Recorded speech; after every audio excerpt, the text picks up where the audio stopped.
Good morning, everybody. Oh, yes. Imagine disciplining your kids without timeouts, without spanking, punishment, or bribery. Woo! Parenting coach Judy Arnall is in with us this morning. She's an award-winning international speaker based in Calgary. She says it can be done, that you can parent that way. She's written a new book. You just saw it, Discipline Without Distress, and she's in to tell us all about that today. Thank you for coming in. Thank you, Tara. So why don't we start off with just kind of laying the foundation here with what do you consider punishment? Well, it's probably better to ask your kids because they're more experts of that than the parents. But punishment is usually anything done to hurt a child. So spanking, timeout can be used as a punishment. Often it's used as a calming tool too. And pretty well grounding, threatening, those kinds of things are punishments. Why do you think that that's the wrong road to go down as a parent?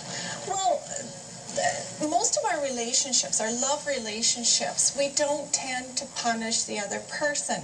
And the parent-child relationship is a love relationship. Mm-hmm. So it shuts down communication, it shuts down good feelings, maybe temporary, but it does have long-term implications for the long-term outcome of that relationship. Really? So when would you see that coming out? In teenage or adult? Like, how does it affect it long term? Very often it comes out as the child's entering preteen, teen years. That's when the communication shuts down. And very often it's because of the way parents use to handle challenges in parenting. That you just put up the wall and say, that's it, here's your punishment? That's how they deal with it? Well, the children usually fire the parents in the teen years. They're not listening anymore, they shut down, they don't talk. And that's basically, I think, because they're fighting back or they're retreating. That's the way they're dealing with punishment in that relationship. Okay, so let's talk about timeouts, because a lot of people use timeouts, the naughty mat, and a lot of people use it as, you know, a time for the kid to calm themselves down. What do you say about that? It can be used both ways, and timeout became very popular because spankings become so socially unacceptable these days.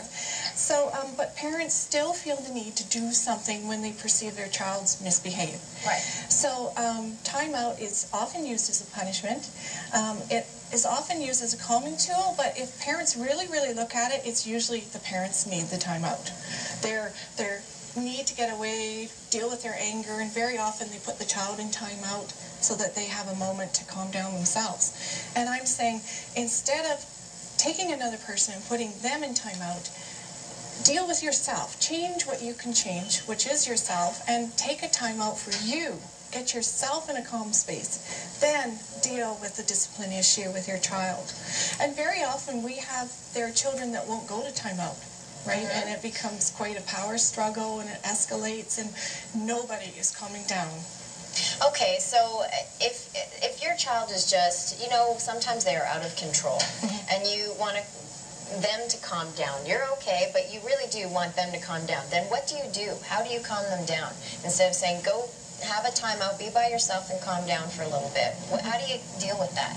Well, especially for toddlers and preschoolers, I mean, you could say to a teenage person, go take a timeout, go shoot some baskets of the basketball hoop.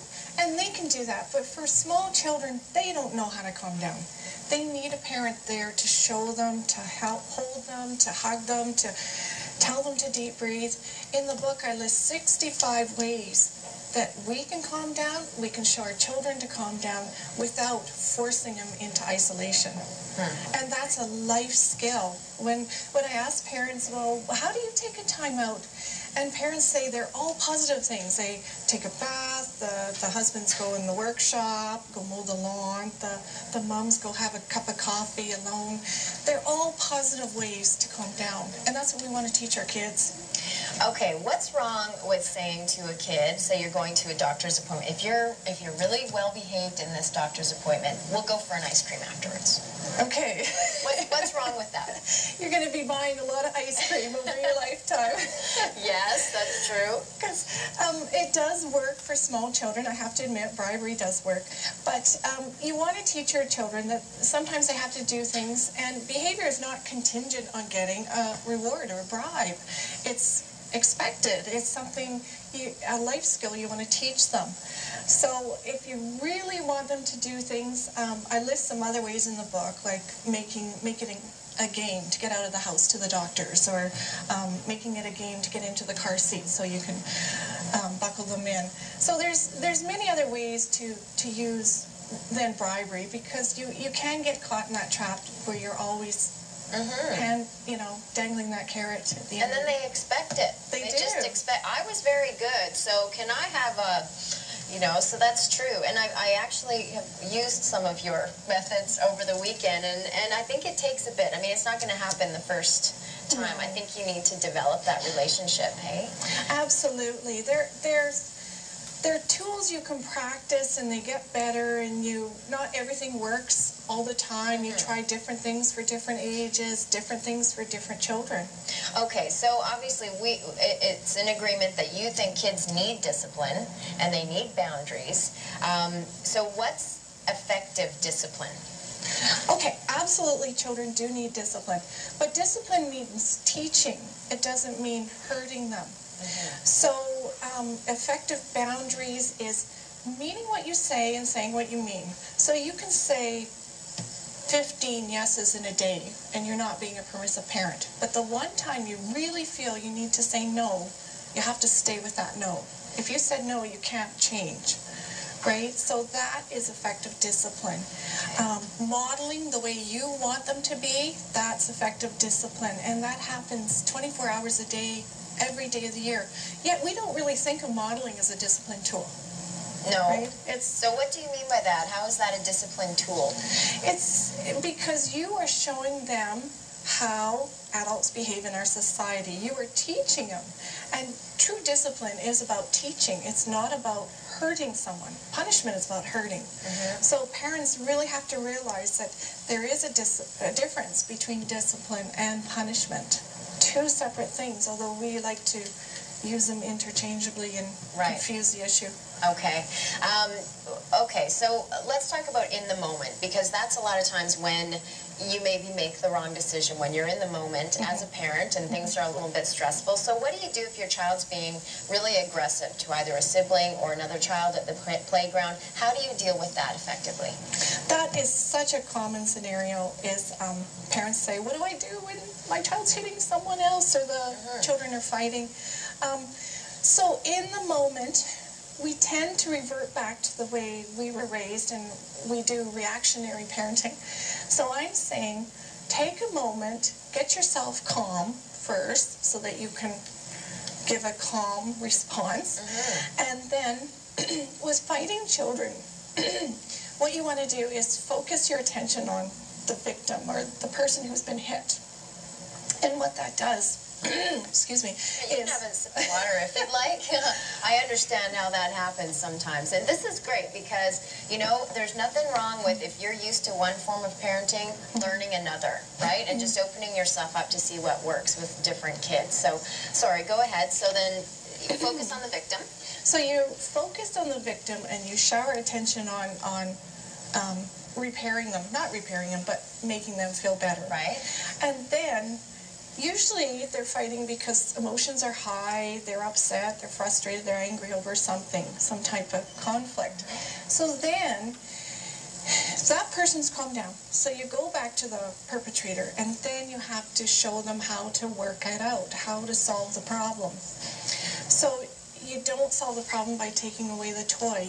You show them, okay, how can we deal with this? You ask them, how can we share this toy, or who can have it first? What are some ways to solve this conflict? So that they can work it out on their own? Absolutely. And you can start that when they're 2. Okay?